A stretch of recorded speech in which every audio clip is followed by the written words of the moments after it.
corner kick.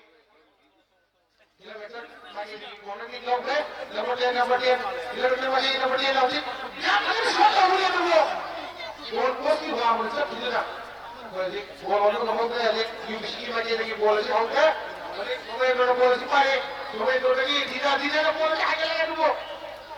Bola तो नमक तो देखिए. आगे out का लगा दे. UBC में लगी bola से out में बस ये Ligi Diabina, Bosi Mulana Metapotin, Apana Baton, the Titan of the Sare, Rapana Policy of Lapo, UBC, the very Apana Ship of the Policy, Volamo House, and Policy, Papa Poli and Walk, the Captain around it. Walking. You have a very walking okay, number 10, number 10, you have put up the policy. You need to be a little, but if I'm sorry, I'm telling the police, you Agong na pati gibuo ko ko kung kaya ni Prakasa eklagi ba ni Prakasa policy kan chile ano ka ore ano ko ni baba sa tinira koi bolo ko ko ngi ne koi ano medina medina ko ba ko si kisu ko ale medina ko spacing do organizing ka bini ne pero to bini sunde kali devdina UBC ki devdina bol agale somen no bol ji bani ne bol ji apane na Control the way to go. Number 10, policy number 7, dinner lagi Parmesan sudah juga mana mana itu. Macam lagi nanti kita ni outside lagi goal kick. Bila berkali lagi goal kick. So UBC lagi goal kick. Laukai lagi di mana dah? Itu na. Jadi policy hokme. Bila berkali lagi number 10 Aruncan policy. Saya sudah boleh tu gol post apa lagi? Macam kita ni gol tu gol ni hari ni lebih gol kita bila kita ni UBC dia. Jadi dia gol dia apa lagi sekali? Dia gol dia macam mana? Dia mulai dia bukan boleh. Aduh, boleh jumlah baca UBC jumlah baca number 5. Sama nama yang kali ni sudah boleh tu gol post ni macam kita tu lah. Kau ingat si gol ni orang ngomong dia. Bila lagi number 10 bola si Pagi. Ini nak bola si Agile itu bu. Bola si mana yang boleh dah? Itu orang tu nak ni, apa yang kita nak bola si.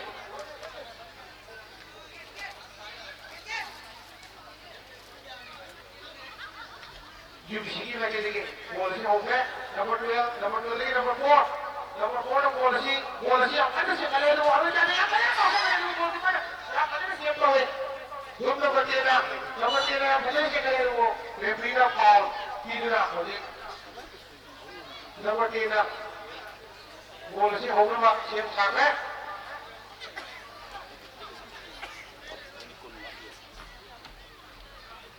तुरंत जो है ना या भले ना मेरे को वो बोल ना हाथ दिया बोल ना ऑफसाइड तक किधर होगी गोल की होगा या नहीं ये बच्चे की बता दी बोल से होगी number 4 Lebih lagi dalam 4-5 minit turun dari apa saja? Siapa yang tahu? Karena begini dapat ini apa saja kita tahu kembali. Balik berkah sampai yang begini dulu. Bola itu nato ke apa saja bola sih hombre. Bola sih tidak bola sih kali. Semua orang yang kali bola sih pada. Itu lebih awak dah ya. Ini yang kita tahu. Ini begini lagi. बोल से हो गए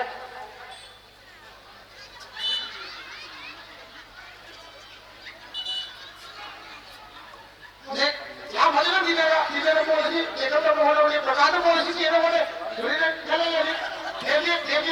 देवी ने सुनता हूँ बोले भले सूरज में यहाँ भले बोल सी हमें हेरे भी है तो वो आज वो कोई रास्ते है मुझे बिल्कुल ठीक है वाला कोड़ा बोलने के हाले बोले से हो गया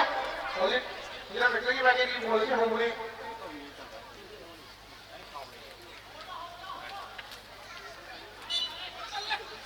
आओ काम ना हो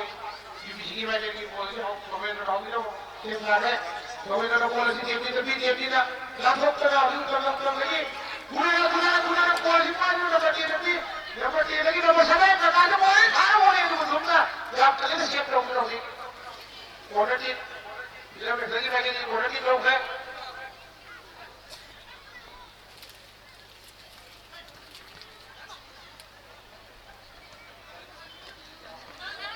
Number 10, UBC number 10 na bola siya ay. Corner team na pinili.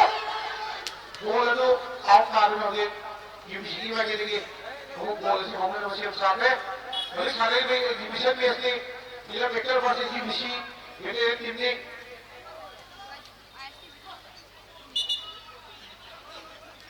हमको कसो corner UBC में गिरेगी corner लोग जो है corner जो लोग ये corner सिखाओ मगर ये नमस्ते अब सारे corner सिखाओ कोई है लोग कितना चाहिए पूछे कितना कितना bola से होए bola से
ꯃꯤꯀꯨꯞ ꯈꯔꯒꯤ ꯃꯅꯨꯡꯗ ꯉꯁꯤꯒꯤ ꯁꯤꯒꯨꯝꯂꯕ ꯐꯥꯏꯅꯦꯜ ꯃꯦꯠꯆ ꯃꯤꯀꯨꯞ ꯈꯔꯒꯤ ꯃꯅꯨꯡꯗ ꯍꯧꯔꯒꯅꯤ. Thank you very much, the football teams. Mathang asidi aikoi laikhidraba Nilesh Wahengbamgi apokpa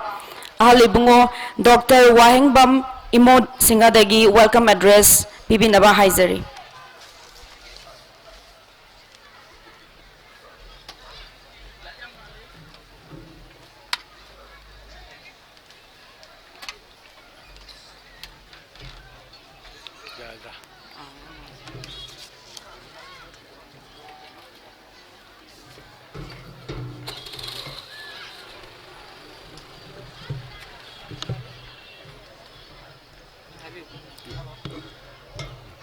Ngasigi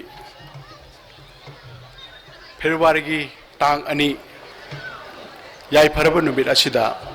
aigi ichagi Nileski mangarak shuba ningsing futsal football tournament asi pangthok jabasida ista ngasigi maikai som gi akui la idau pakhang ba sayang doi bungo bu khurum jaraga amasung ngasigi aina chief guest obiu amasung president obiu amasung guest of honors obiu haidana haijaru bukhudi makta hara haraun ya birpagi damakta aina taram na okshari ahan bamakta da aina wahi kitang thamjage akoi gi chief guest oibiriba akoi chenupi honorable MLA Pachoi Kendragi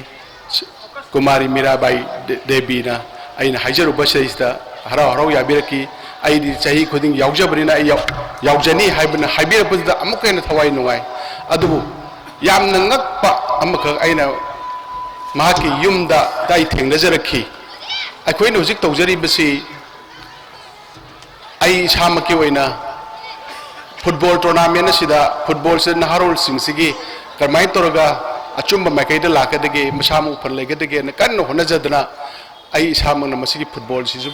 pamjabadagi ai sadna pamjaram chathajarak pani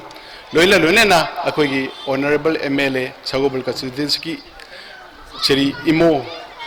honorable MLA su mahakisu chathariba amasung mahakiri amuksu hanna sahi trahum du trami tranga hariba below 17 years ki amuksu football tournament singba ano ba mayamam hawgat ka dore loila na aira mu thamjaringi wafam di akoigi honorable MLA Kumari Mirabai na angakpa pothok ama angakpa phibam amada tarungge habu maksi mana mu organic farming asida adugi matik interest leidana mana asang aman mana masing se thainagi system du da hodok piraktana magi yum du da aina sagjaru matamda tharamba kokche akoigi khwangche dam selaga koyet ye leraga hangam adigi leiri asang aman mayam si tharaga lerambadu da isi punga ngakre adugi matik phajana hauram gre adugi matik phajana larong gre organic ki akoi pothok asi akoi pasoi kendragi honorable MLA masana masi phajana organic ki farming asi tawdra lerame adu ai punga gakre karamai ton matam si kamai manage tori bano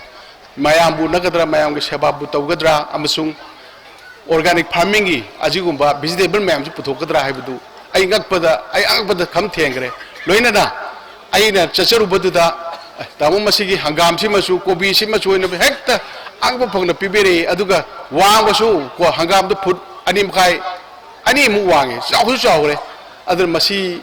karigumba ekoina ekoigi maike somgi pasoi kendra amasu sagum kendra gi akoi yum khaji khaji tang akoi ingkol khaji tang lijaba mafam duda akoigi honorable MLA tawri basi asiu mai to organic farming gi asigum sisu kharcha tha hanjaningi adugi madik phajagre ani subadana amuk akoigi Sagobal constituency ki honorable MLA na aina khajitang haijaru bada amsung akoi laikai sina haijaru bada akoigi bodo pakhang bagi sangle nama katang koi saningi aina haijaru bada achauba thogdan lobiduna achauba tengbang pibirakna numit nipuni gi manungda akoi na huji akoi makha thangba leriba sangle na si numit nipuni da saraga akoi honorable MLA gi mateng dagi achauba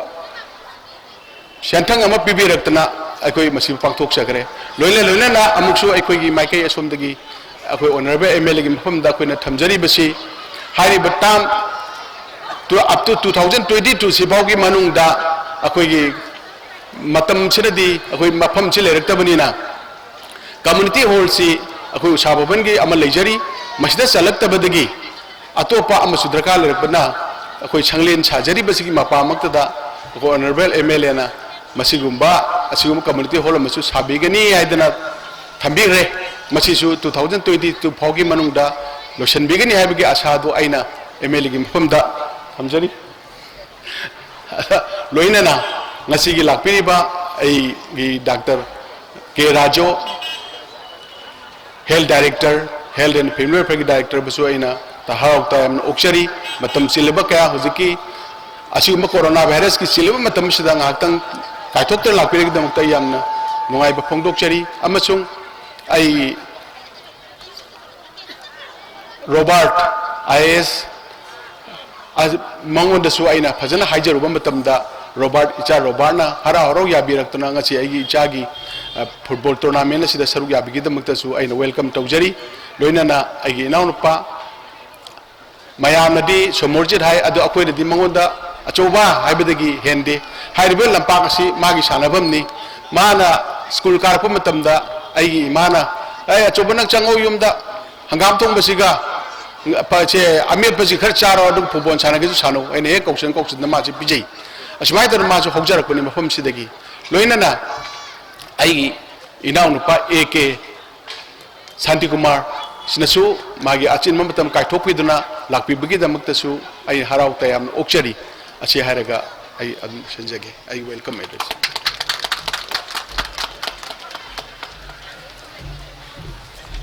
थागतचरी अहलिबुंगो doctor Wahengbam इमोसिंगा मथंग असिदी अखोइगी ngasiगी closing ceremony असिबु मपुंग फान बिननबा अखोइगी गेस्ट ऑफ ऑनर सिंगदगी वाफम मंगा तरादंग तेतकना थंबिरमनबा कौसिनजगे अहानबदा कौसिनजरी DSP operation Shri AK Shanti Kumar Singh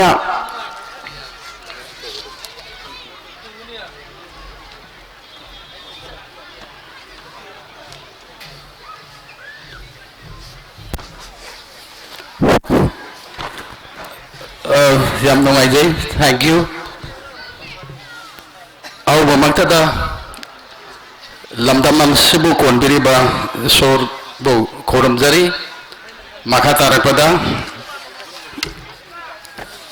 khoigi ngasigi asigumlaba singlemlaba function ngasigi chief guest ke phamam bangda lengsin biribi madam mengoina panjarabada AK Mirabai aduga khoigi thoidok endokpa hendolaba president ki pamamlangda lengsin biriba mengoina panjarabada RK Imo honorable MLA amadi dais the lengsin biriba singh dohama maktada anai kai khamna bauchari makha tarakpada LCG asigumlaba function asibu mapung pahan nabagi damakta audience sobiriba ipa ipan itini nau sing imai ben sing isani che sing kodeng mat posu ehana ikai khumnaba amadi tawi mangkhangba usari loina na asigum laba function asibu coverage pb dunina mafam kodeng makta sinba thongna yauhan bigadoriba print namadi media kangbu sing bodhu na ikai khumna ba utsari ayak todokna wa ngang bai jade adubu sumaina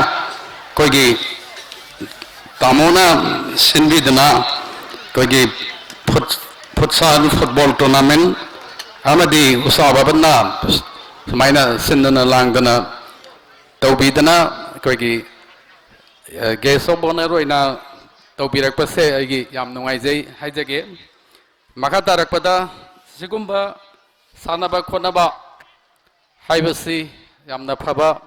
अमरमदा कोइगी moral naharon singi maruina naharon singi moral upliftment oinanaba asigi mansuni haina aina laujari aduga koigi sumaina koigi tamona silliba sumaina matam laiba khibekta hairiba asigumba state level open futsal football tournament asi sinba ngamba oirasano asigumba asi mapung phana asoi angam yaudana tekta kaidana soi bangamba yaudana sinba ngaman biu haidana isorgi mapamda partna tawjaraga hak matang asida tension jare. Thank you all. Thank you so much, DSP Operations Shri A.K. Shanti Kumar Singha. Mathangda Kaushinzari Shri Salam Somorjit Singha, Registrar Cooperative Society. I beg your pardon. Shri Salam Somorjit Singha, Commanding Officer 8, Manipur Rifles, Chandil. Ngakpigani.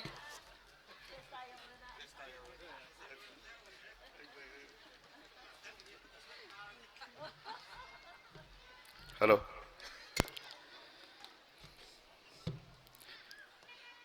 Ngasigi fifth Niles Wahingbamgi state level open futsal football tournament 2020 ki final ki kanwasida Lengjan Biriba chief guest hoina Lengjan Biriba honorable MLA Pasoi Madam A.K. Mirabai Devi duga thauram ki president oibiriba Sri R.K. Mo honorable MLA Sagolban Eshi guest of honor hoina Lengbiriba Sir Dr. R.K. Rojo and Sir Robert Singh Ketrimem, Registered Cooperative, Purumak, Waham Kai Kumnubucheri, Loinana, Nasigi, final match Sibu, Sinbi Langviriba, coverage, Pibiriba, media, football Tawayona, Sogot Piduna, Yangbala Piriba, Mayambusu, Kokno Kai Kumnubucheri, Loinana, Tog Nasigi, Toram Masibu, Tawai Hapiriba, support Pibiriba, Saban Club, Aduga Laikai. Sininaw marumapang ise indon mayam pu su ikai kuna bocheri football gi di mayam todokna ai na haininga leitre ai kanano sum lekai na dum khambiri dini sidagi chawgi bani sayangi imung amadagi chara walaktaba imung leikite aina bori sabai imung mayam imung dagi bori hura laga charak tab leite hojiki wahi to kitang withdraw to hojike hura laga to phajadre bori sabai imung dagi bori tumina lokthoga charak tab leikite ya Sayangi imung kuding magtagi ay charawalaga saurakibani aduga tambasu sigi school sidagi tamakibani about 40 years back Savan school dagi tamaki matamdagi Savan ki school karmaina toramge hairagati hayang mapam matam saba forum amata sangna panjage ngasi iti panjararoi itu tenati thamningi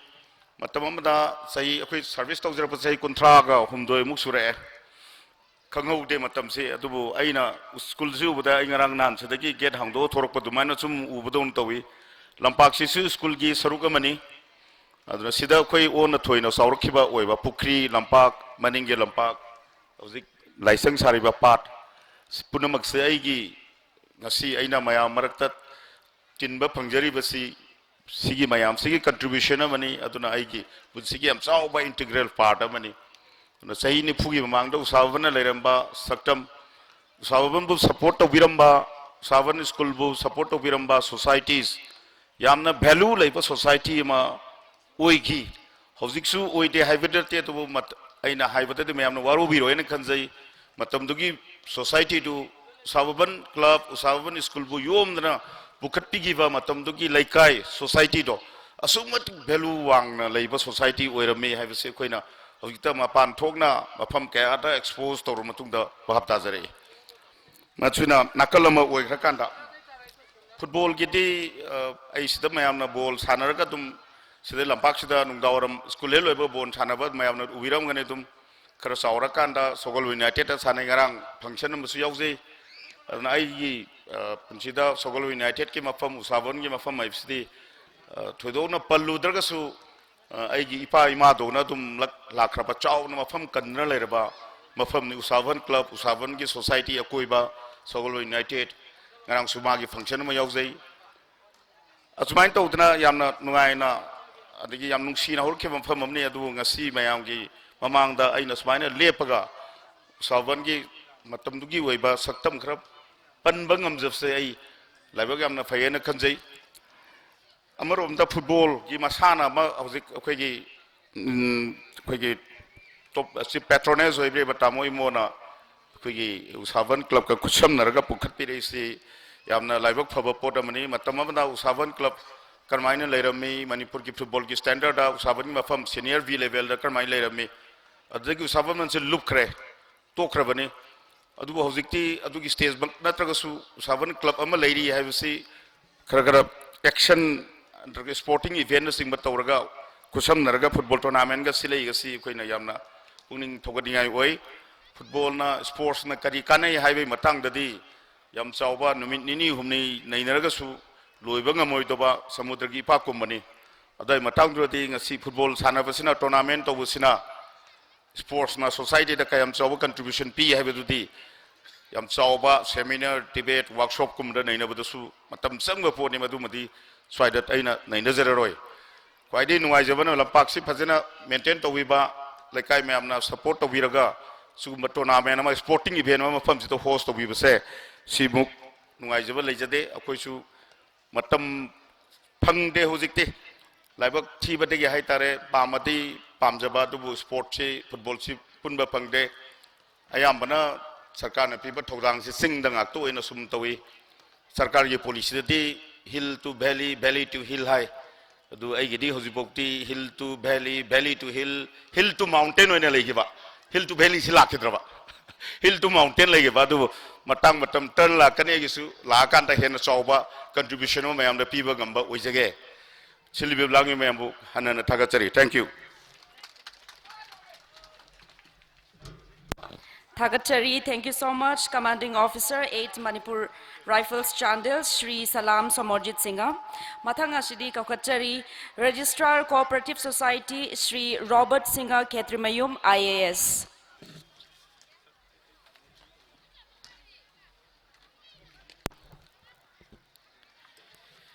Ngasi 5th Nilesh Wayangbom State Level Open Futsal Football Tournament की closing ceremony की function नसीगी chief guest ओइबिरिबी Madam Kumari A.K. Mirabai Devi Honorable MLA Patsoi AC President की फंगफम Langda लिंक्सिन बिरिबा Sir R.K. Imo Singh Honorable MLA Sagolban AC Amadi Guest of Honor Sri Dr. K. Raju Singh Director Health and Family Welfare Service Sri Salam Somorjit Singh, CO at MR Chandel, Sri A.K. Santikumar Singh, DSP Operations. Amadi Program Asibu Mafungpan Biriba Lekai Sigi Important invitees Koigi Isil Nau Singh Sinilangi Organizing Committee Mapungoina Sinbalangwagi Topu Biriba Uncle Dr. Imo Amadi Media is announcing Kuding Makpo Aina Kai Komna Butcheri. Sumbayam Tang na Fangba Tanzama Ceremoniama Yawa Pangel Siam Nuai Yam the Maksu Wakala Nuai Poe Quigis younger generations Marwena Kunai Sigi Quigi Mixed Porokadawa Player Singbu Tawat Pidana Smine of state level gi thakta kogi football futsal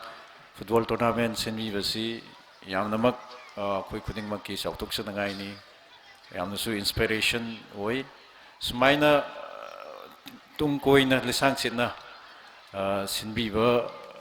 amadi sinbi bagi thaupu bigi ne na aina yamna song na sa taujai yam ka hena haina ngai di leijate adubu yamna nuaiba harauba adagi program si yawo phangmajabdo haina mayang wangda wai krasi thabjaraga so attention sir thank you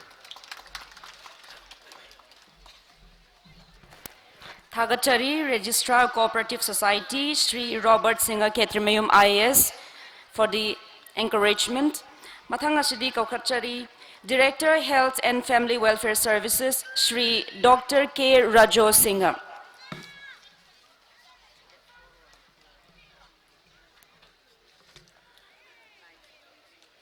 mayam pun luksari ngasi state level open futsal football tournament yakoi gi isa Niles Wahangbam bu ningsing bu aina pangthok liba football tournament asigi si guest ki phamlang de lengsim beri ba ahma matada koi Kumari Madam A.K. Mirabai Devi Honorable MLA Patsoi SC ahma matada noluksari ani subada koi president ki phamam lang de lengsim beri ba lamdam asigi MLA oibiri ba yakoi mayam gi constituency award pa bu yengsim beri ba adugum laba koi Sri R.K. Imo Singh Honorable MLA Sagomban SC amadi koi Sri Robert Singh Ketrimayum IS Register Cooperative Society mathangda koi Sri Salam Samode Singh CO 8MR Sandel loina na Sri A.K. Sandy Kumar Singh DSP Opspu aina noruk chari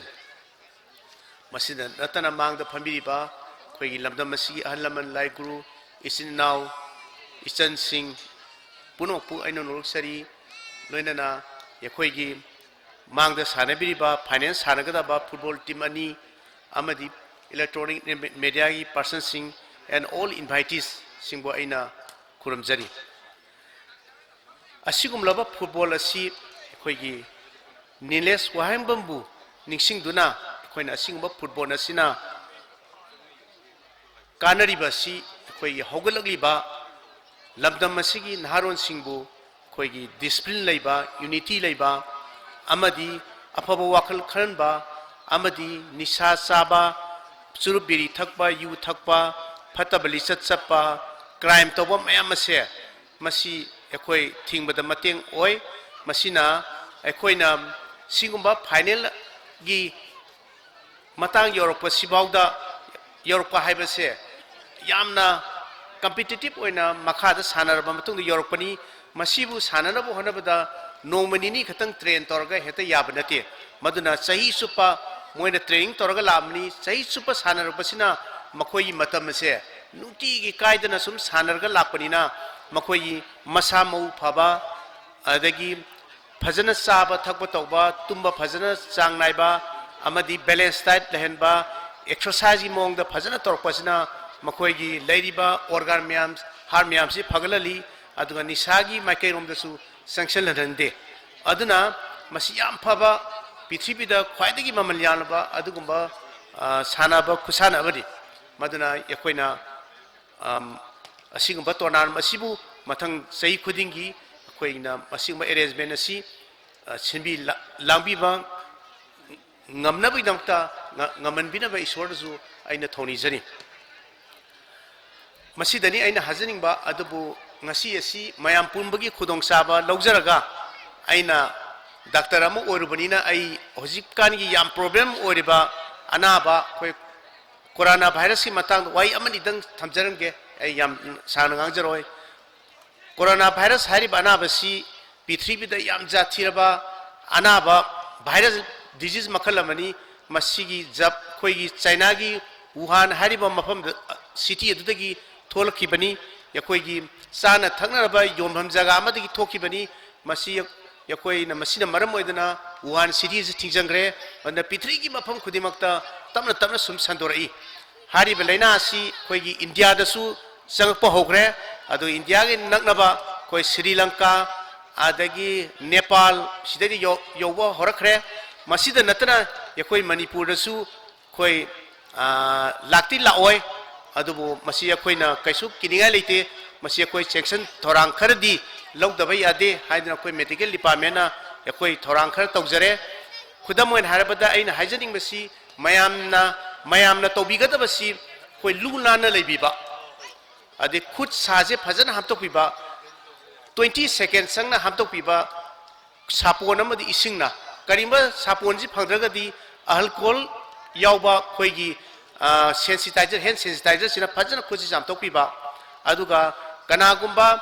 masigi anaba sina nare haina khangbuji kamaina khangdageda lok le hauni madi natur mahi selaga lok le hau toraga hakchang si yam thuna sodaba khangchon sodagini adagi ma diarrhea yorpa yai masamu puktek tekani adagi kok silakani adagi sor hamba warkani kwadi muru ni sor hamba wabse masidagi haksangi part mathang organ myam se fail orkani maduna masi hek tore na khangbada anakpa doctor amade heti yengthopiro any health institution amade heta changagi yengthopiu aduga hairiba fajana hygienic oiba sanitation leiba khusa fajana hamdokpiba kanaguma ma lok ama thungi hargadi ma miyumda khara tuana thambiba adagi mana khudorpo lok tu koida nuksita sien khidana ba lumana mana kumjan biba hakthi khanbada lumana ma paibiba ngamagana maksama utpiba khutsa hamdana fajana hamdoktana chin naton mit na pangpai paibidaba khuna aduga yakoigi yamaru ebana yakoigi sanga yom hamji yamna chambiganu wild animal da yam paibiganu aduga sanga thongbada yam fajana munna thongbiu aduga yakoidagi ro oiba potsing ji sabada haigumba karimba komla kari semnung la phoi chamada fajana samthoga maku du fajana samtho matungda kanghanlaga fajana khairga sabiyo masim tang hairga ilo senjargi thank you so much. Thank you so much, Director, Health and Family Welfare Services, Sri Dr. K. Rajo Singha. अखोइना यामना किनरिबा तमथिरबा novel coronavirus के मतंगदा चेक्शन वा थंबिरंबई दमकता हाइनिंगाय लेतना थागतपा फोंगदोकचरी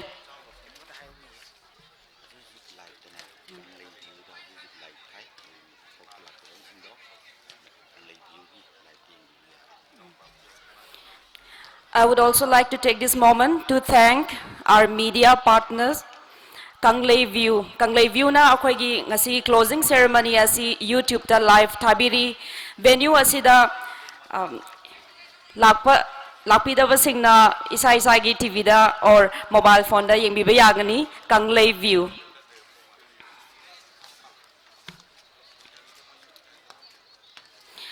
Ngasigi chinglem laba thauram asigi chief guest ki pampam lang da lengshin biriba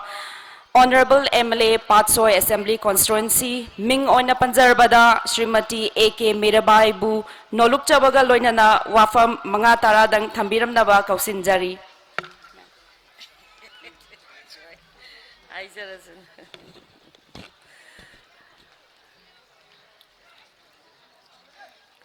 Ahanba Maktada Lamdam Matsibu Konbiriba Ibudo Ibendo Anibu Kubak Changjau Tara Lona Tuna Kurum Jabagaloinana Layoi Kraba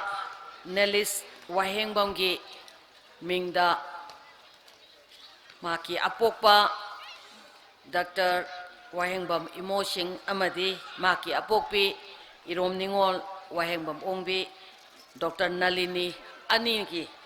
Amatangai Jarba Saibungo Nelisna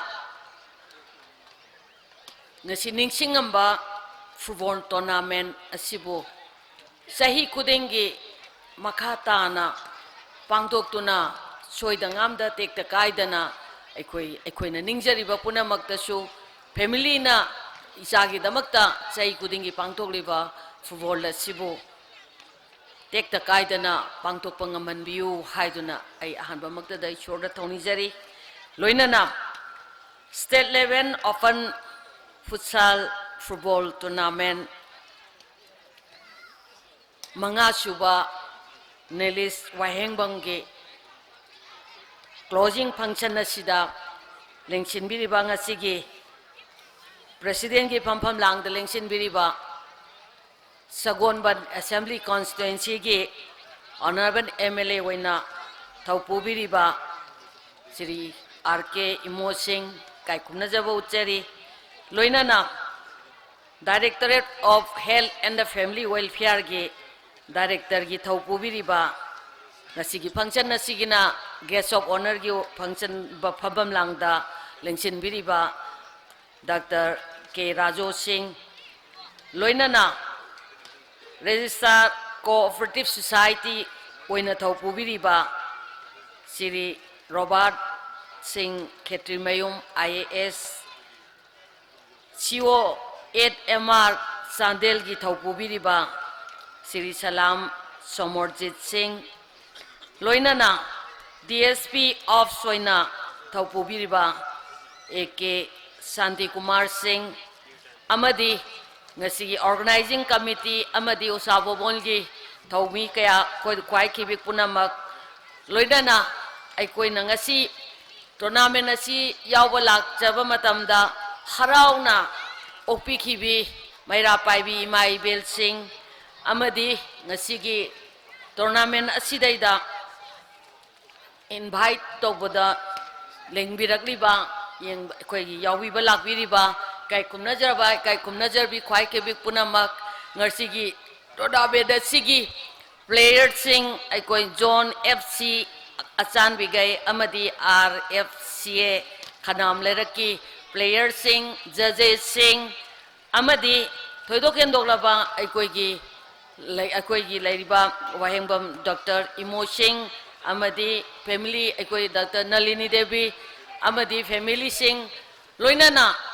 koi ngasi program asibu coverage tawriba print amadi electronic media gi silinau khai kibik punamakpu ayak isagi maikai dagi yamna nungai jaba amasung harau tayamba fongdok jari thoidok hendongna aikoi society sida mioiba oina hingluraba aikoina family amagi thoidok hendoklaba Dr. Imo amadi Dr. Nalini anigi yamna tomthin noina nganbiramba isanupa Nelis thoidok hendokna mama mapa oiba singidi lengdraba lan haibase isani haibase aikoina kakpa yararoidaba wafam amani adubu thoidok hendoklaba isanupa Nelis na manung matam chadana leikhidrabasu mama mapa oiba singna aigi isa phijigi mani ase mangkhrabasu ngasidi society sida lehoriba haurakriba naharon asibu isana pamjaramba football masana se masibu yokhatuna isabu ngasi saunaba yoklakpagi adugumlaba wakhalon singado haurakriba footballer sing asidaida aikoina inot happy duna sahi khudengi sahi gi aikoina football tournament ase pangthoktuna haurakriba naharon singbu ngasigi nesagi ipaktagi kannaba amadi masa mau phana samaj asigi aikoi kari haiba tare kari haiba tinjang gaijang daba masa mau phana thamnabagi wakhalon amaga loinana ngasi aikoi mama mapa oiba anina kusamna duna organizing committee amadi usawabol club ka kusamna duna pangthokliba manga suba tournament ase masi tasengna mak mapa mapa oiba singna lauriba daita se leihidraba isa adugi mingda ngasi phawba ningsingduna leiriba haurakliba naharon singda piribe inot ase masibu aikoina thagattaba ngamde maram asina ni ngasi ai tasengbadi aigi family gi luhongba lei adu orabasu leiriba ngasi gi Dr. Imo amadi Nalini anigi masagi damakta nungsibagi kathokjaba asugumlaba aikoi miyeng ase masibu encourage tawba haibase aikoi kudingmaki tawdaba yadaba adugumlaba amani haibase khanjabadagi ngasi ayak isamak mapam asidaida ai thabak chili haiba wahaise tungoinare haraga aikoi mama mapa oibana machagi damakta kathokpase aikoi yamna thagat ningba amadi tungi lehoriba miron singnasu mama mapa amadi masa anigi nungsinabi prem ase lichang sitna kaidana aikoi nungsi lipuna se punna adumak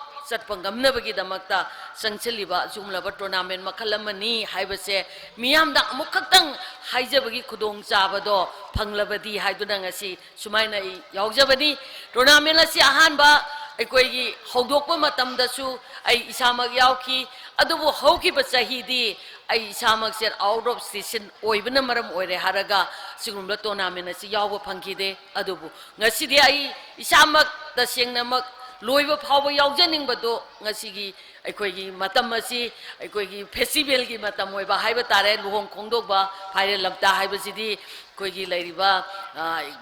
achinba matam ma oibana maram oiraga loiba phawa yawa ngamoidabase masigidamaktadi yamna nungaijade aduna tungda lakpa kaya dasu ngasigi haurakliba naharon singna apaba kunai amagi tinjang kaijang daba kunai ama oiraknaba honabada amadi manipur asi aikoi india gi mami masak ama aikoi na ngaktuna chaliba ngasigi sanaroi singi talent thongna se manipur ase aikoi sport ki power house ni haiduna khangnariba asigumlaba football haraga aikoi na tongan ba Purubon aikoi international gi level da sanaba matamda tumdaba makai tongan ba masana kaya da yengliba yamna eagerness oiba asungba masana amani aduna masana sidaida ngasi state level bangthokliba si state level sidagi national dagi international phauba yawba ngamnabagi damakta ngasi gi players sing na honabiu loinana ngasi che koi ani tim ani ni sanagadori basi asan bigai amasung khanam lerak anina sanagadori batim masi amana mai pakadori bani amana runner way hogadori bani runner way ribadu hakoi na puning da andaningai leite rana akoi kanu haiba tare winner way ribasi su soidre akoi mathang da jo hainingai leite aduna animak se sab manana aikoi tungi afaba kunai amagi afaba masa sanaroi amamam woiba ngamnabagi damakta mai pakpa international gi thak phawboda yoduna ngasi gi tongan ba maikoi gi prithvi gi mafam chingda punsilaga sanari ba tournament phawboda yawba ngamraknabagi damakta kanna honasi loinana masida aikoi gi angamba mateng pangduna lamdam se chawkhatna ba honabada amadi sanaba bu yokhatna ba honabada aikoi punamakna sanaroi singbu pungning thogat pa haibase yamna tangai phade haibo wafam ase ngangning badi mayam amani adubo aiki akoi na ngangbudu na tenga sigi sanabaduni haibo wafam khrasi thamle haraga thoidok endongna aigi su ngasigi lairiba tournament asi sinbada sangiba mayam amalai adubo ayakchu nungsibagi isagi nungsibado madugi lepuna duna punbaga loinana aisu ngamjaba lupa lising 10 khaktangdi ai ngasigi sanabasida hapcharamge loinana ngasi aikoibu opiriba maira paibi ima iben singi damakta su lupa nilsing ani khaktangdi cha thaknaba hapcharamge haiduna ai mayamda laukthok chabaga loinana tungda aikoi ngasi makhatana hena tournament ase sauna pangthok ngamba ishorna pina vishnu family gi imung da su awana tahan birganu haina aroibada mukahna nijabaga loina matang soida sum ai tension jaragi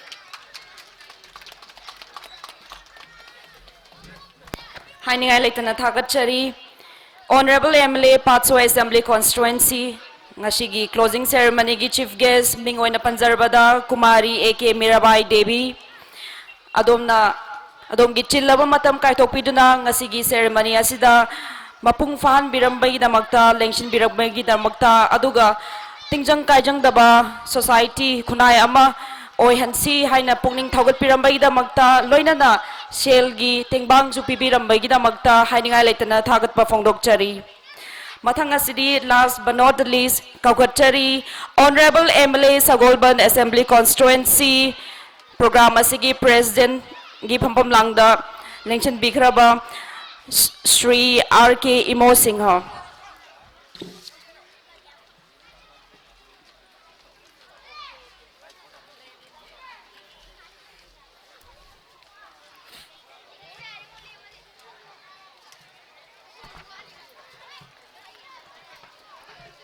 Mangarak Suba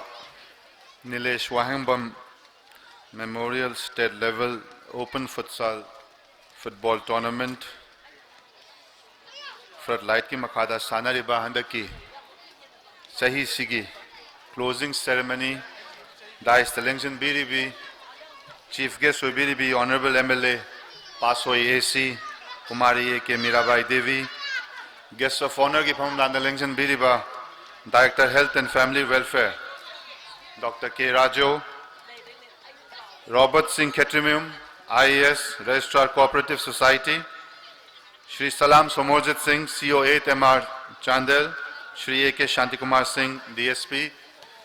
Dice Election Bibatai, dignitaries ma'am, special invitees ma'am, like I Sigi, Papam Kudimakta Lakpiriba, Football Bu Pambiriba, Aigi Alaman, Nimai Ben, Aigi Marma Pang Singh, print and electronic media gi maro mapang sing ai matam yam sang na lawjaroi football gumba sugumba thauram sida akoi rajniti wala mayam na wangang basi khwai dagi pam da por amu oi bane ai khangi aduna ai matam sang na lawjaroi ai wafam amani dang su thamjage ngarang su football sida ai tamoi mo Dr. Imo gasu paminarami akoi sagolbangi oiba pangthoiba chahi khudingi ngarang tournament ki final su tawthoi bado ngasi akoi gi sigi final siga chap same day da tawdana bana madugi tanaraga pangthok minagi bahai gadra ngarang amadu lotion ba ngasi na si lotion ba ai se normally aya matamda hogdok pa numita he yawgan mani adubu handaki sidai labak thidna sel lai taba numira ma thoktana adunai lotion ba numita yawlage tamo haidana is maina ai thamjagi bani aduna hairiba football sida ai na su pamjaba akoi gi kendra gi oina su adum akoi na tournament am su pangdok jari sida su akoi myam sangdana ujik hona minadana mayam sina support to biraga state ki oiba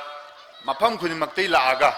sigi mafam sida akoi gi magi talent sing utlaga mafam sida akoi ama toina punmina gi tanja amasu koi phangbagi sida natana khang de khar le de aise bole pa to football ki manager oi ha bisu tambangam bana hairak pasu yar bane uji ai pung manga da muk chat laga manipur ki aham bo oiba manipur ki state league ki youth ki manipur youth league ana ngasi nundin pung manga da uji classic hotel da team taraga mathoi du launch to boina launch ceremony so ji amuk chat lu du ni adu aina ai gi ahan lai gi deba pabung RK Jayachandra Singh magi maming da kat laga madu tungda lakadova akoi under 13 gi under 15 under 18 gi masigi category da India gi oina ahamba amukta pulap simultaneously pangthokpa adugumba tournament amani aduna ujik masi thahum team trama thoi loinamak level ahum maktuda category ahum tu da yaudaba yadaba adugumba tournament ama ngasi ujik akoi hogdok minaru duini aduna masi akoi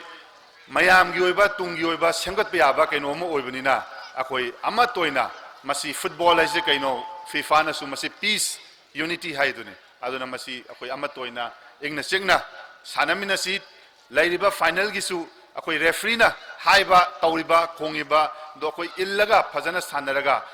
chummi sanaba isu koi kanana bu poninga doino loina makaning ngatani adu sportsman spirit yauna sanaba haibdo mathau tai adu akoi pangthok minasi phajana final se tek takaidana ama toina akoi pangthok minaraga masi successfully lotion minasi haidana is main thamjage aduga loishalakpada ai kendra sigi oinadi mayam akoi halaman ai loina mang laikai sigi su najari doni kuidri mangda numi kharani mamangda su akoi gi laigi sangaba numitu da su akoi thengnajagi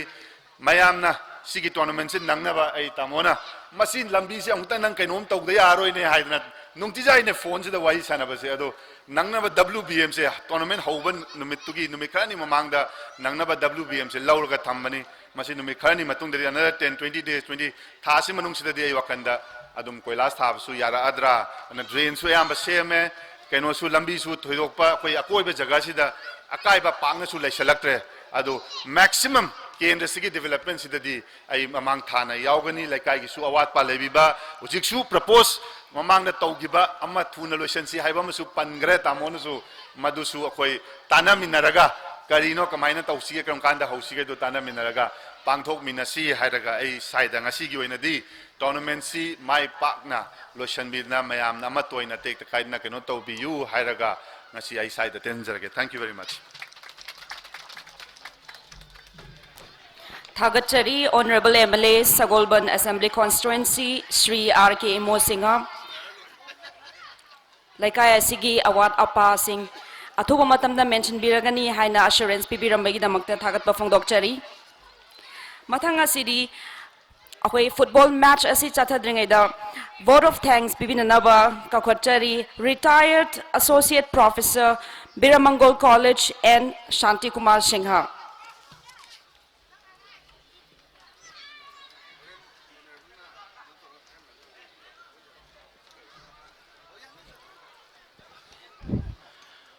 Punamagna Yaipaba Oibu.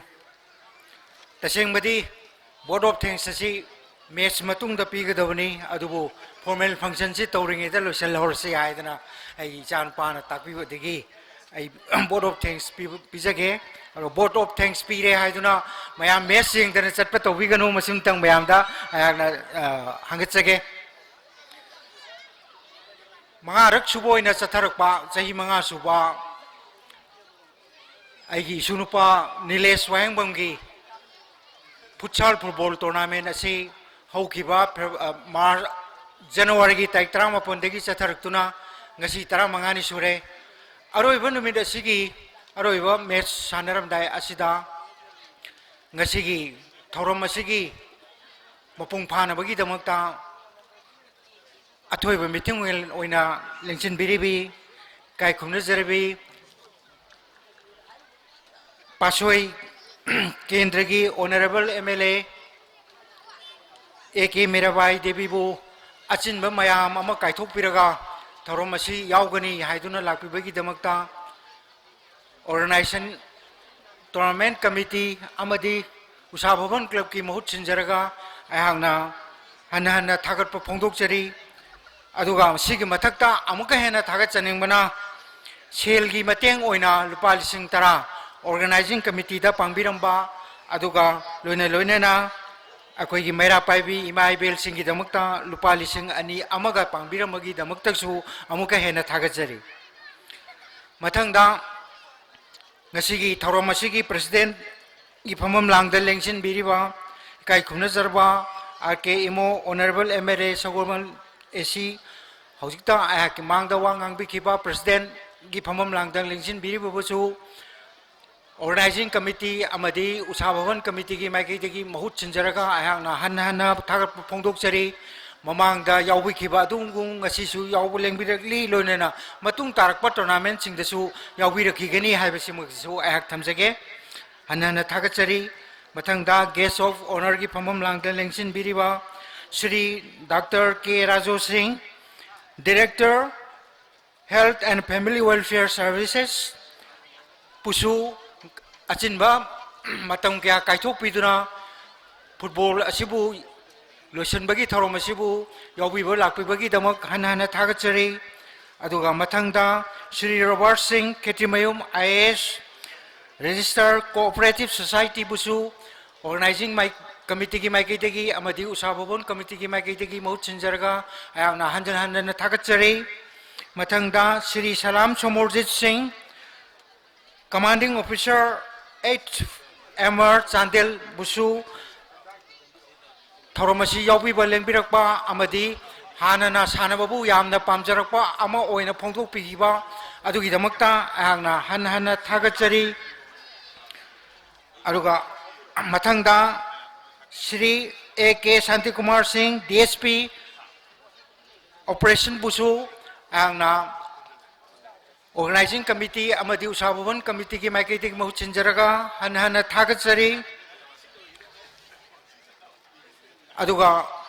mathang tarakpada sayang ningthau mera paibi lupusu thoromasi da saruk yaduna yaubiyogi damakta hana thagachari aru ngasigi sanaba hogdorkpa sigi horakpada thang tagi so utpiramba Isa singbusu hana thagachari aduga marakta mingdi munna khangja hogdre isu nupi ma violin kongbiduna miyam dot piramba adubusu ahakna hana thagachari aru ngasi gi match asi imamangda exhibition match waina utpigiba Manipur Maniut ki player sing amadi Usabawan club ki player sing busu ahakna hana thagachari lona match asigi hobudagi ngasi phawbada chathabirikliba saruk yabiriba akoi match conduct tobiriba referee sing busu ahana hana thagachare aduga print media amadi akoi electronic media busu hanjan thagachare loina na ngasi mangda lengsin biriba lekai asigi amadi arapadagi anakpadagi lengbiragliba ahallamal ichilinau ise ichan punamak busu hana Usabawan Club amadi Organizing Committee ki maikitegi hana thagachari punamak akoi aroibuina thagachage adubu mestadi yang biko sim khatang thamjege punamu thank you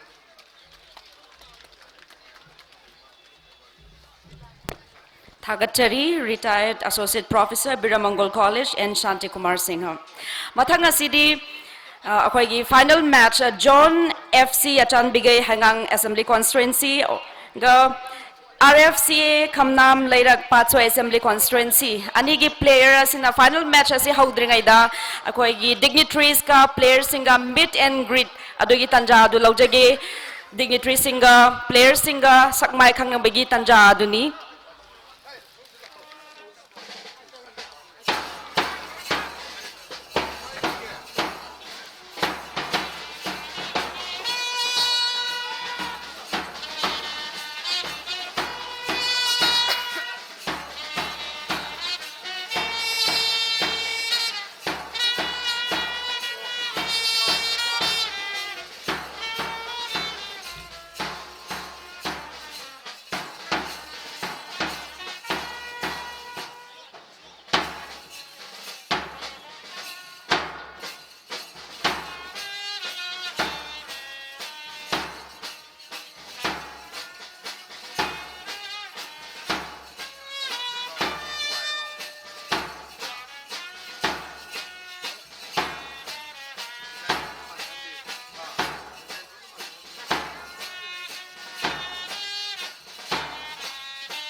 यामना नुवाइजबा मना Shri A.K. Santikumar Singh DSP Ops na organizing committee da lupa lising mangagi mateng pangbire masigi damakta lakpiri ba mayam khudimактagi ahuba khuba amatang nijeri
ball do ani sura male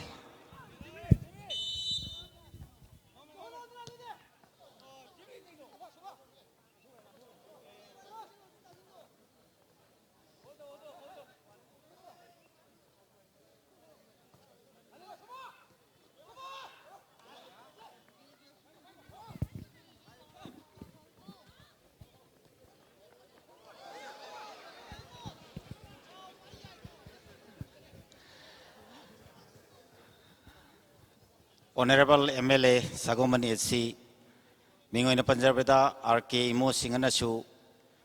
Lupali Singkun Organizing Committee Mating Pangbirame Masigi Damaktasu Yengbiri Bawok Singi Mafamdagi Ahuba Kuba Amatang Nijeri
Zone FC की Jersey number 5 Vikram चिन्ना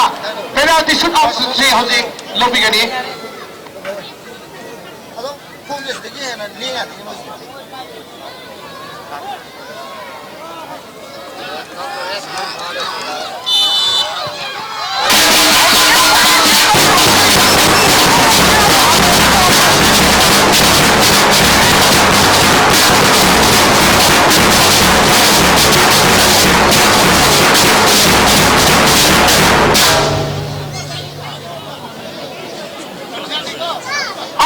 jersey number 6 Thomas Naudik penalty si launa Sam Sakre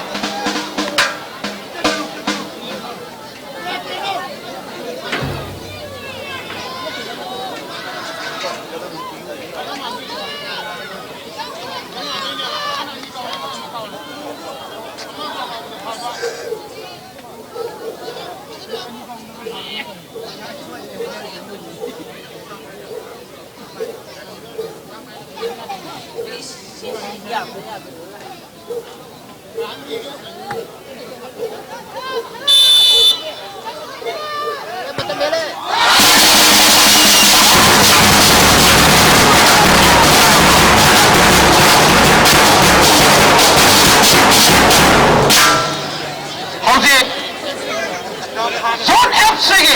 jersey number 8 Jimmy Naudik penalty shoot out si launa gi Dr. Sam Sari RFC के goalkeeper खोपोंगना हौजिक गोल असी defend तौरबि Dr. Sam Sari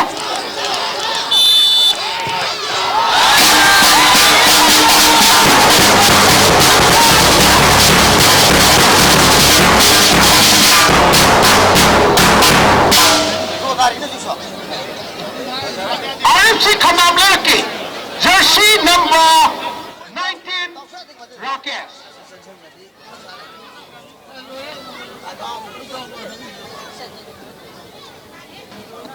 aduga Zone FC ki Mr. Jameson na goal si defend tawnabi Dr. Sam Sare jersey number 19 Rockets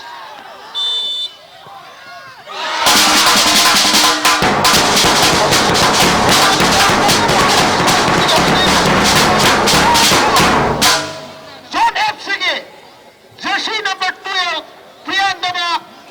goal si adik penalty count of the Sam Sari to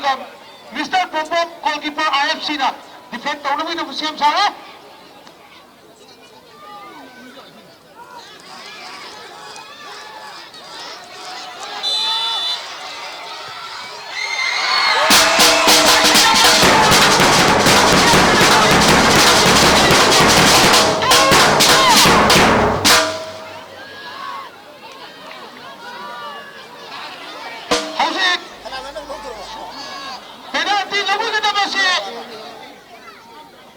tournament sige final ke hal mein musu aram mein aaye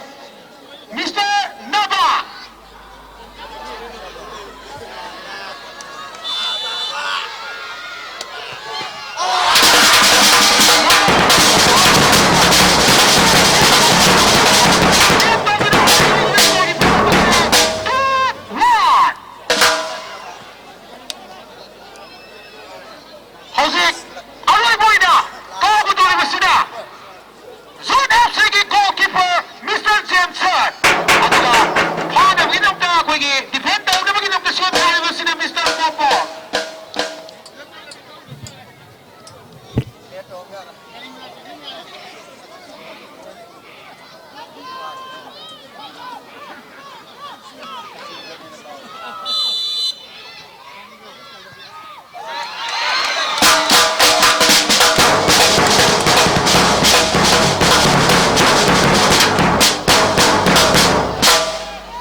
sem sare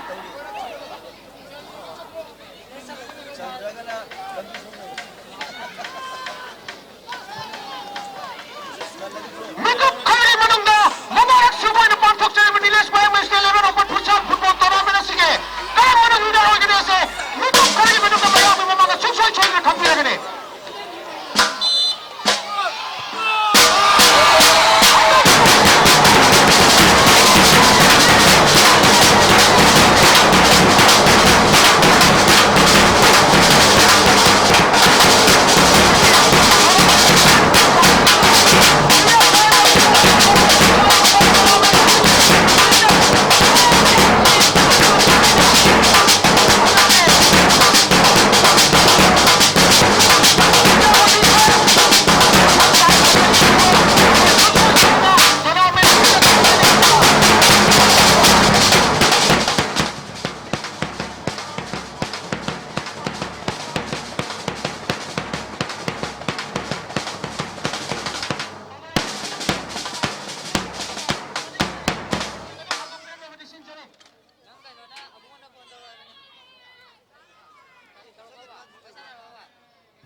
khoi lengjan birakli ba babok singna khajitang round ji chauna thambiu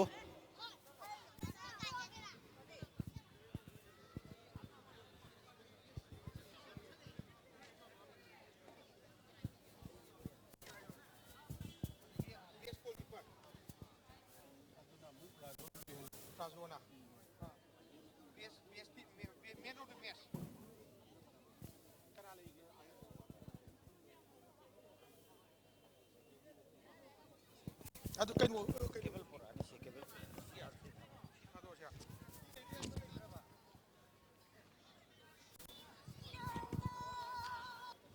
hello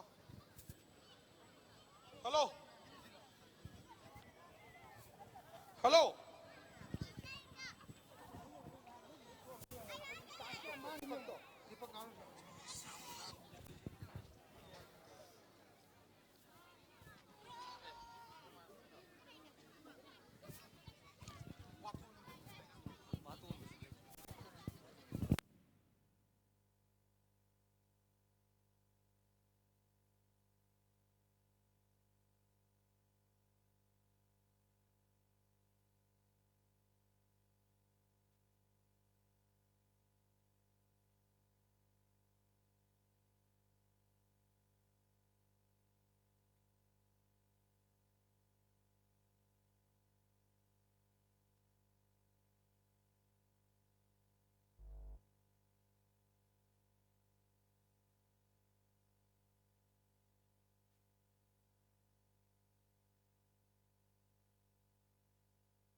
hello hello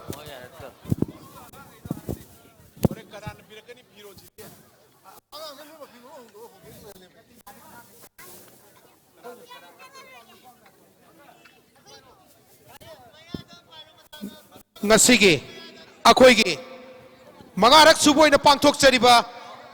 Nilesh Wayangbam State Level Open Futsal Football Tournament 2020 edition ni asigi prize distribution ceremony akoi hojik hauna basem sawa pumma loijare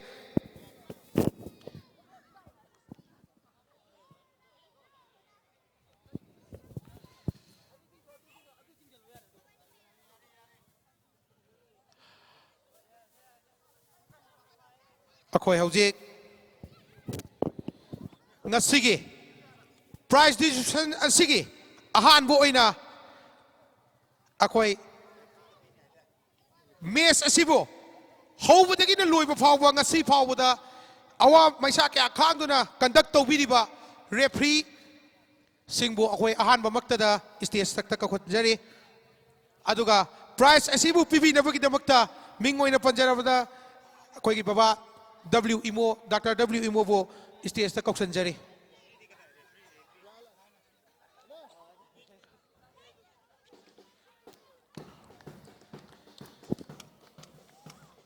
ꯔꯦꯐ꯭ꯔꯤꯁꯤꯡ ꯑꯁꯤ ꯑꯌꯨꯛꯇꯒꯤꯅ ꯅꯨꯃꯤꯗꯥꯡ ꯊꯦꯡꯉ ꯐꯥꯎꯕꯗ ꯑꯋꯥ ꯃꯩꯁꯥ ꯀꯌꯥ ꯈꯥꯡꯗꯨꯅ tournament ꯑꯁꯤꯕꯨ ꯃꯄꯨꯡ ꯐꯥꯅꯕꯒꯤꯗꯃꯛꯇ ꯍꯣꯠꯅꯕꯤꯕꯗ ꯌꯥꯝ ꯑꯆꯧꯕ ꯊꯧꯗꯥꯡ ꯂꯧꯔꯤ ꯔꯦꯐ꯭ꯔꯤꯁꯤꯡꯒꯤꯗꯃꯛꯇ ꯃꯌꯥꯝꯗꯒꯤ ꯑꯍꯧꯕ ꯈꯨꯕꯥꯛ ꯑꯃ ꯅꯤꯖꯔꯤ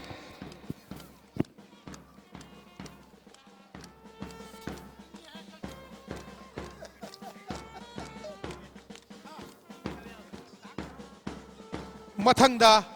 ꯑꯩꯈꯣꯏꯒꯤ ꯇꯣꯔꯅꯥꯃꯦꯟ ꯑꯁꯤꯒꯤ ꯌꯥꯝ ꯃꯔꯨꯑꯣꯏꯕ ꯊꯧꯗꯥꯡ ꯂꯧꯕꯤꯔꯤꯕ ꯕꯣꯜ ꯕꯣꯏꯁꯤꯡ ꯑꯩꯈꯣꯏ ꯑꯃꯃꯝꯇꯪ ꯑꯣꯏꯅ ꯆꯪꯕꯤꯔꯛꯅꯕ ꯅꯤꯡꯁꯤꯡꯖꯔꯤ ꯑꯩꯈꯣꯏꯒꯤ ꯄ꯭ꯔꯥꯏꯖ ꯑꯁꯤ ꯄꯤꯕꯤꯅꯕ ꯑꯃꯨꯛꯀꯁꯨ ꯕꯕꯥ W ꯏꯃꯣꯗ ꯄ꯭ꯔꯥꯏꯖ ꯑꯁꯤ ꯄꯤꯕꯤꯅꯕ ꯅꯤꯡꯁꯤꯡꯖꯔꯤ ꯑꯍꯥꯟꯕꯗ Samson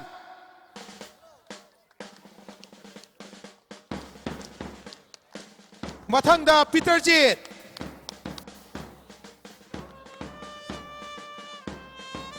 Nongyai Karnajit Itomba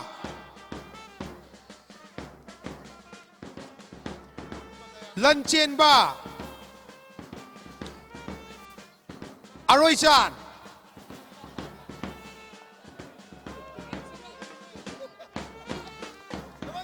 Malemganba Martin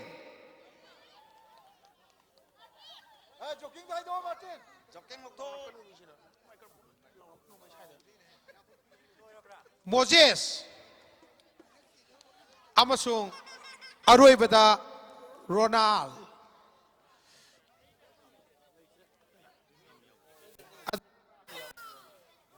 mathangda akoigi aroiboina Bhim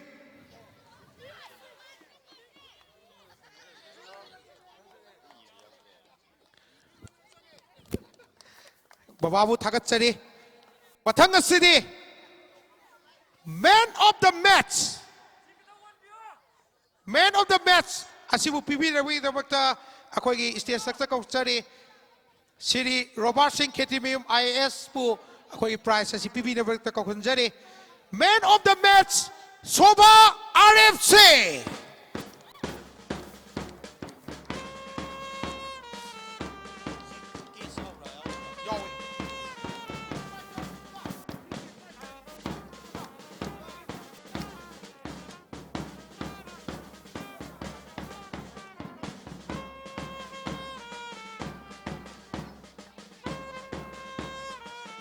Miami Mamaga election legacy man of the match Soba RFC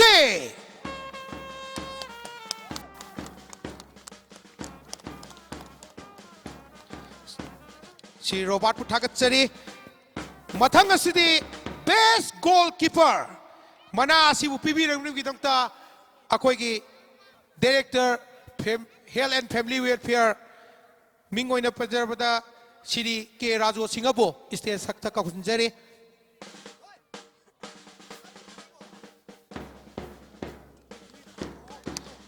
Best goalkeeper Jameson John FC.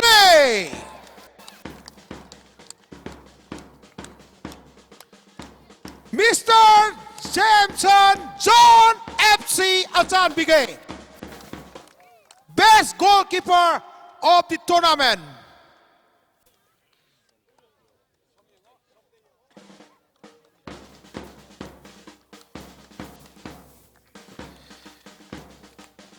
Dr. K. Raju Singapore Thagatsari.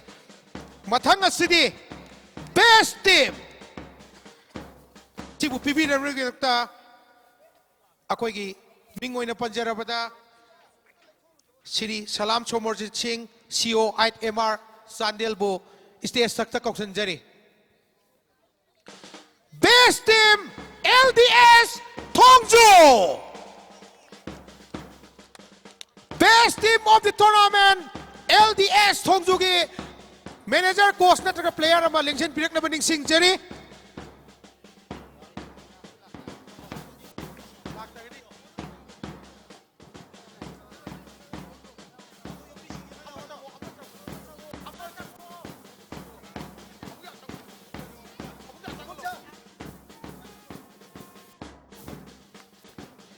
Best Team LDS Thongju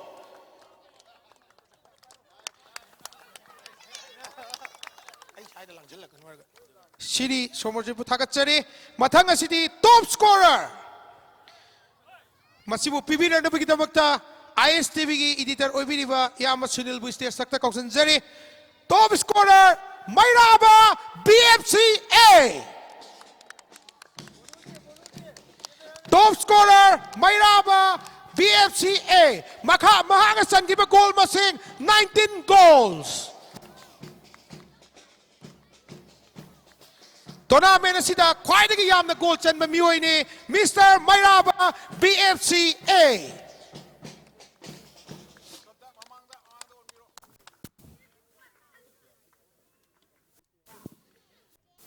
Yama Buthagatchari Mathang asidi Tournament asigi runners up ki prize aduni masi prize asi bu PB ranabagi damakta Shri Robert Singh Kheti Mayum IAS po stage sakta kausan jari handak sahi ge runners up asi ahan bada player sing adu amamamtang oina lengsan birak na basuning sing jari handak sahi ge runners up RFC Khamnam Laira RFC Khamnam Laira ki player sing amamamtang oina lengsan baning sing jari Sangbi Ragliba Mang Thariba si team captain Mr. Soma Mathang adum sangbiyo coach manager loinamak sangbiyo ninghan na bataw bigano matong tarak po tournament sing dasu asumna lakpi RFC IBC tournament asi hek hawdok patagi nang asi phawda tournament asi yaw na lakpa team mamani mokhoi gi damakta yam ahaw khuba khubiyo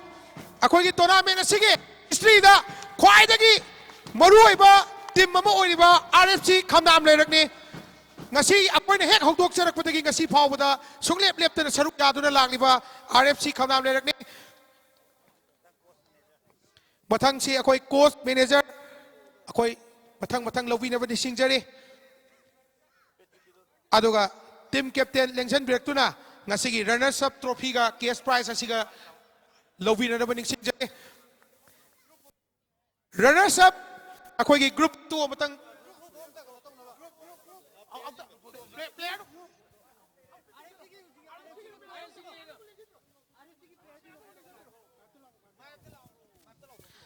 RFC ki akhoi gi player sing adu amutang lengsan birektuna ngasigi runners up ki trophy cash prize 60,000 with trophy runners up of the Pip Niles Wang state level open Puchan football tournament RFC Khamnam Laira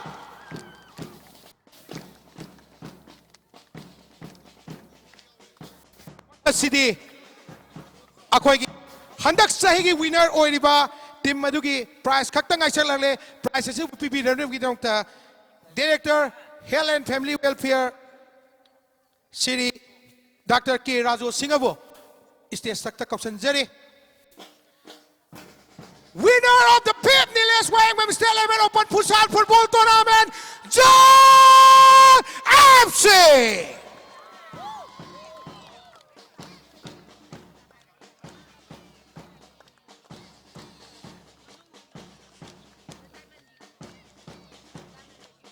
Mayam John FC ki damakta ahuba khubama khubi gane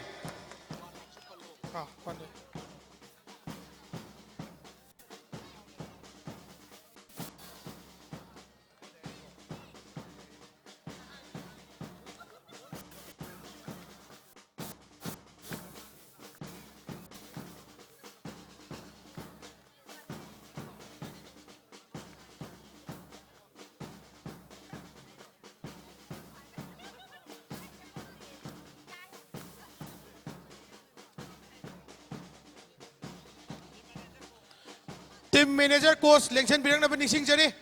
team manager coach अखोई के award मसिंग अखोई medal Singh अदु लोइना लौबिरन नबनी सिंह जरी ngasi lengbirakta ba yauragasu aduga handak sahi gi winner Zone FC trophy with 1 lakh rupees. The winner of the Pim Niles Wayangbam State Level Open Futsal Football Tournament, Zone FC Achan Bigay. Mayam Zone FC kita magta ahob kubang ama kumiyo.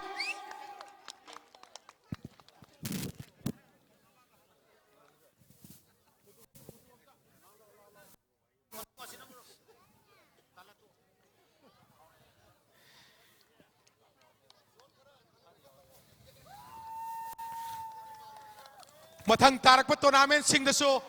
participant tawili ba team sing na lakpi duna asigom laba sahi khuding ipangthok sariba Niles Wayangbam State 11 Open Futsal Football Tournament asibo mathang sahi daso mapung phan biu haina organizing committee amasu usavan club ani gi mai kai dagi nominee sing jare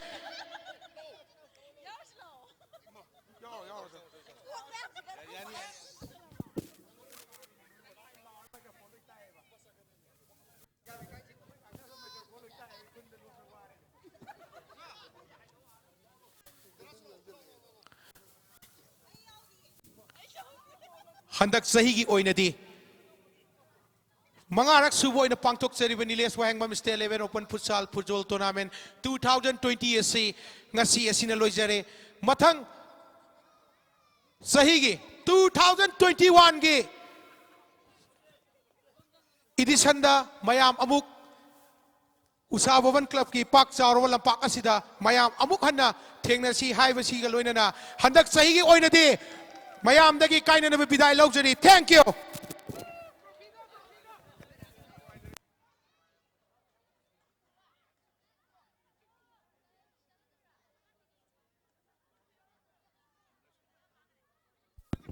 Aduga akhoi gi organizing committee gi volunteers sing na lengjan biduna ngasi gi tournament asi loisalle haiba